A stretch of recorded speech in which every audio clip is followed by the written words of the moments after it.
está fazendo um movimento fortíssimo para os seus cardeais de esquerda, seus cardeais progressistas, preparar um terreno para o que muitos dizem ser o surgimento do último Papa, o Papa do fim do mundo, e por aí vai. Desconto. Vamos embora. Presta atenção aí comigo, ó.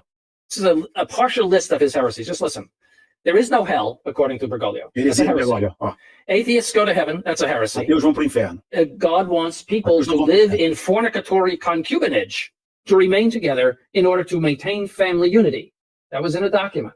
Então o que ele está fazendo? Ele está expondo as heresias do chefe máximo, o pontífice máximos de Roma. Não estamos falando de um Zé Ninguém, estamos falando de alguém importante dentro de Roma. Ele está expondo as heresias do Francisco, que justamente que o vigano, que foi excomungado, foi expulso da igreja, que estava expondo. Vamos lá, mais uma vez, deixa eu voltar aqui. This is a partial list of his heresies. Just listen. There is no hell, according to Bergoglio. That's a heresy. Atheists go to heaven. That's a heresy. Ateus vão para o céu, portanto vão para o inferno. God wants people to live in fornicatory concubinage to remain together in order to maintain family unity. Manter a unidade That was in a familiar. document. Isso few years foi ago. um documento alguns anos atrás. He said that couples living in adulterous false marriages Casais que vivem can receive adultério, communion. casamento falso, podem He receber a said comunhão. recently we have to reinterpret the teachings of Vatican I on papal infallibility in order to bring them more in line with modern theology. That is a heresy. It is the heresy of evolution of dogma, which is condemned by St. Pius X. He also condemns the propagation of the faith. He said that proselytism, which means the propagation of the faith, Francisco is supreme condena a nonsense, propagação da fé. solemn nonsense. That's a quote, solemn nonsense. That you're not supposed to try to convert people. That's a heresy. All right? And he has made many, many statements and acts in support of ecumenism, which is also a heresy condemned by Pope Pius XI. He said that Muslims worship the same God as we do. Olha isso, os Muslims muçulmanos say adoram that o their mesmo God Deus. does not have a son. How could they be worshiping the same God as we do if their God does not have a son? E ele questiona como assim os muçulmanos dizem que Jesus não é filho de Deus. Então como eles podem adorar o mesmo Deus que nós? We worship the Son of God. Nós So, I adoramos o mean, filho de this Deus. is just a partial list. If you look at everything parte over da these lista, past pode 10 or continuar aqui. 12 years that he's Ele been falou nos últimos 10, 12 anos. supposedly in office, I mean, it just goes on and on and on. And that excludes all of the actions that he has done, which manifest heresy. This is the person excommunicating Archbishop Vigano. Any one of these things would have merited that Bergoglio be excommunicated. Olha o que ele sugeriu agora, que diante dessas heresias, o Francisco fosse excomungado. O Francisco fosse expulso. This is a partial. Viu isso? Bom, já acabou. Enfim, 2 minutinhos de vídeo aqui, não tem porque repetir não. A morte do Papa Francisco representa o fim de uma era. A pergunta é, será este o último Papa? Será que o Francisco foi o último Papa da Igreja Católica Apostólica Romana? E a profecia de São Malaquias vai se cumprir? O mesmo disse que o último Papa seria o Francisco. E surgiria então Petrus Romanus, o último Papa da Igreja Católica Apostólica Romana, que seria Pedro. O primeiro Papa latino-americano e também o primeiro Papa jesuíta morreu aos 88 anos de idade. A última pessoa a se encontrar com Francisco foi o vice-presidente dos Estados Unidos.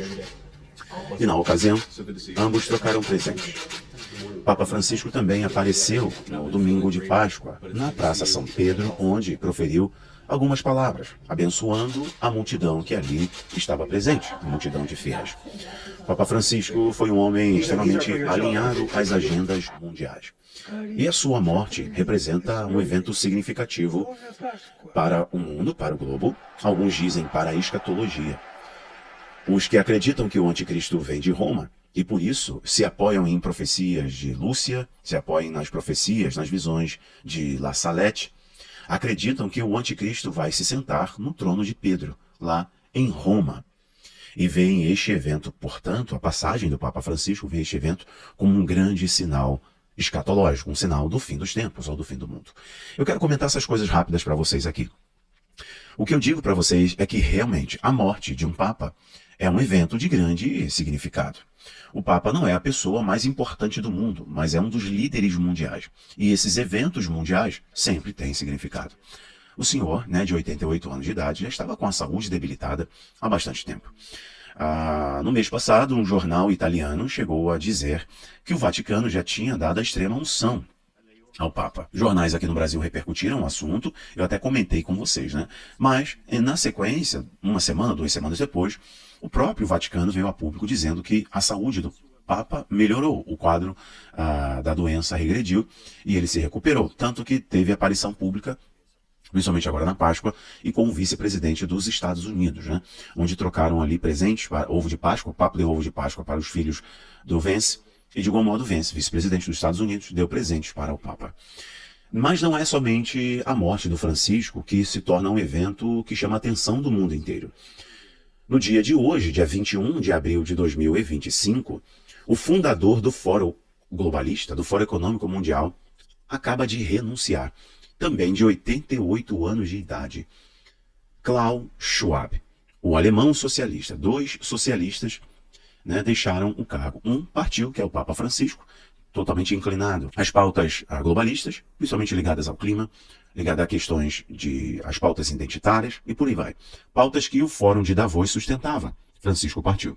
E o fundador e líder do Fórum Econômico Mundial, né, Klaus Schwab, acabou de renunciar. Já havia um movimento para que o Schwab deixasse o cargo, né, mas ninguém esperaria que ele iria renunciar imediatamente sem uma transição honrosa. Então, está ocorrendo movimentações, né, no campo da geopolítica, ou, por não dizer, no campo da escatologia, porque são líderes globais.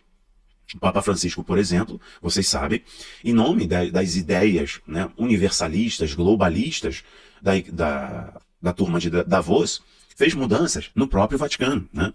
Inclusive fazendo culto a entidades latino-americanas, que são adoradas por povos latino-americanos, considerando então uma grande profanação, né, dentro de Roma, lá no Vaticano, como Gaia, Pachamama.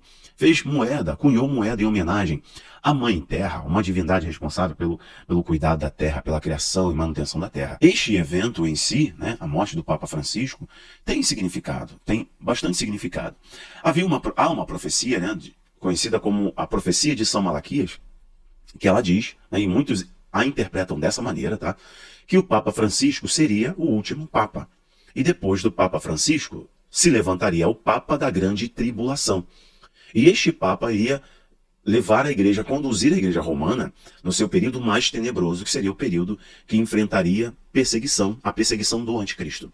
Este Papa se chamaria Pedro, a exemplo, como eles dizem, do fundador da igreja, né? Sabemos que Pedro não foi o fundador da igreja apostólica romana. Pedro teve a revelação de que Jesus era o Cristo, filho do Deus vivo. E essa revelação é a qual a igreja está fundamentada. Essa é a rocha na qual a igreja está fundamentada. A igreja de Cristo espalhada pela face da terra. Não a instituição romana. Uma interpretação textual básica, a gente chega a essa conclusão. Mas a Igreja Católica Apostólica Romana e seus devotos acreditam que Pedro foi o fundador da igreja, o apóstolo Pedro, e o último Pedro, segundo a profecia do São Malaquias, o último Papa seria Petrus Romanus, né? Pedro de Roma. Ele seria o Papa de número 112, né, após o Francisco. 112, então, viria o Papa Romano, que seria um período de grande tribulação. Outras profecias também apontam para este evento, né, traumático em Roma, que faria se levantar, então, o anticristo, um período de grande tribulação para a Igreja Católica Apostólica Romana. Tem a profecia de Fátima, as visões de Fátima, que destacam, né, um homem de branco, né, ali no Vaticano, e aí muitos referem-se ao Papa, né, foi um acontecimento traumático, dizem que isso aconteceu com João Paulo e tudo mais, e outros dizem que não, é agora, com a morte do Francisco. A outra profecia, que conecta mais ainda, aqui eu estou dizendo profecias são visões, a verdadeira profecia é o testemunho de Cristo, o espírito da profecia é o testemunho de Jesus Cristo. Se você quiser conhecer a profecia, você precisa ler a Bíblia Sagrada, ok? Se você quiser conhecer escatologia, estudar escatologia, você pode estudar conosco lá no Abaplay, tem turma de escatologia aberta, é só você clicar no link que está aqui embaixo, tá? As visões, tá? Eu digo aqui comumente, as profecias de La Salette. As profecias de La Salette tem uma frase assim, ó: Roma perderá a fé. E muitos acreditam que Roma vai viver eventos traumáticos e o anticristo vai sentar no trono de Roma. Isso é a profecia de La Salette, há muitos anos atrás, tá? Assim como eu citei para vocês a profecia da irmã Lúcia, que na verdade são místicas, né? Visões místicas, né? Previsões de pessoas ligadas, de virgens ligadas aí ao mundo católico apostólico romano, etc. Bom, porém a de maior envergadura e mais conhecida por vocês talvez seja a de São Malaquias, falando que o Papa Francisco, alguns dizem que o Papa Francisco seria o último Papa. Então viria Petrus Romanus, que seria o Papa da Grande Tribulação. Meus irmãos, o que eu digo a vocês é o seguinte: eu não vejo que o Papa seja um anticristo. Assim como quando Francisco foi eleito, né, foi colocado no cargo e muitos diziam, até me criticavam nos comentários, diziam, ele é o anticristo. Eu dizia, não é o anticristo, parem com isso. O anticristo não é o Papa. Né? Vocês podem estar vendo aí as contribuições para as agendas globais, as contribuições para a religião mundial, as contribuições para o avanço da apostasia, e muitas contribuições proféticas, mas o Papa Francisco não é o anticristo. E aí, aqueles que diziam que o Papa Francisco era o anticristo, vão ter coragem de continuar falando de escatologia? Por quê? Erraram, falharam. Fazer escatologia de jornal não é sábio. O evento morte do Papa Francisco tem grande significado. Assim como o presidente do Fórum Econômico Mundial, né, do Fórum de Davos, o Klaus Schwab deixar o cargo desta maneira tem significado. Assim como o levantar e o cair de presidentes de nações extremamente importantes. São movimentos que ocorrem que impactam o mundo inteiro. Sim, estes eventos têm envergadura escatológica, mas nós não podemos ficar fazendo apontamentos sem a devida fundamentação. Se a profecia de São Malaquias é verdadeira ou não, a gente tem que aguardar. Muitos dizem que a profecia de São Malaquias não bate mais, porque o Francisco já não era o Papa de número 112, e ele não seria o antecessor do Petrus Romano, que seria o último Papa, o Papa da Grande Tribulação. Eu sei que, e digo para vocês, estes eventos são muito importantes. O mundo está se agitando e se alinhando para os últimos eventos globais, que apontam para a volta do Senhor Jesus após a Grande Tribulação. A questão mais importante é, você está pronto diante de tudo que está acontecendo? Você está preparado diante de tudo que está acontecendo no mundo? Bom, não posso terminar esse vídeo sem dizer para vocês as minhas considerações, né? É uma vida, uma pessoa que se foi, né? Dar esse ponto aqui é minimamente humano, ainda mais de um pastor. O que eu digo também e reafirmo para vocês, a maior profecia está na Bíblia Sagrada. Leia a Bíblia Sagrada, confie no Senhor Jesus de todo o teu coração, né? Também não posso terminar esse vídeo sem pontuar que a expressão que utilizei, profecias de La Salette, Lúcia, São Malaquias, são profecias. Na verdade, utilizei a terminologia profecia para ser de fácil entendimento de vocês, porque a verdadeira profecia está na Bíblia Sagrada. São visões de místicos, de fiéis, né, do mundo católico apostólico romano e de personalidade. Fiz menções dos mesmos só para conectar ao que de repente vocês vão encontrar nas redes sociais. Não significa que eu acredite. Na verdade, eu não acredito em nenhuma vírgula destas tais visões. Porque o verdadeiro espírito da profecia é o testemunho de Jesus Cristo. Jesus Cristo é o Senhor. E se eu quero conhecer a profecia, eu leio a Bíblia Sagrada. As tais visões, né, as tais revelações, aspas, profecias que mencionei aqui, são comumente encontradas, né, na internet e em círculos de discussões acerca de escatologia dos que acreditam que o anticristo vem de Roma. Não é o meu caso, ok? O que vocês estão vendo no campo político, ideológico, tecnológico, religioso, né, das lideranças globais, o cetro, né, do mundo passando de mão e etc. O que a gente tem que fazer é olhar para os mesmos com a expectativa de que o Senhor Jesus está voltando. Como a igreja primitiva dizia, Maranata, ora vem, Senhor Jesus. Assista ao filme O Conclave, que é o que fala bem sobre essa transição do líder de Roma, né, do Pontífice Máximos. É um filme muito bem feito. Ele vai te irritar no final, mas pode mostrar que talvez seja este Papa que está surgindo aí. Um Papa bem diferente, né? O próximo conclave vai acontecer entre 6 e 15 de maio, o próximo mês, onde eles vão declarar Habemus Papam, né? Temos um Papa após a eleição. O Francisco fez vários movimentos radicais, escolhendo os cardeais alinhados à sua visão política e ideológica, preparando o mundo de Roma justamente para este momento em que ele iria passar, e o sucessor dele seria um papa muito mais radical em questão política e ideológica. Vamos ver se vai ser o surgimento aí do verdadeiramente o último papa, né? Eu sei de uma coisa, o relógio escatológico está na mão do nosso Deus, não está na mão de ninguém. Mas esse evento é bem importante. Bom, aos católicos, minhas considerações são observações que fiz neste momento. Que Deus abençoe vocês, um grande abraço. O link do Abaplay está aqui embaixo. Inclusive tem um curso lá, Escatologia na Igreja Primitiva. Como que a igreja do primeiro século, como que os primeiros teólogos e os primeiros crentes tratavam as pautas escatológicas. Estude, vale a pena. O link está aqui embaixo. Um grande abraço, tchau, tchau.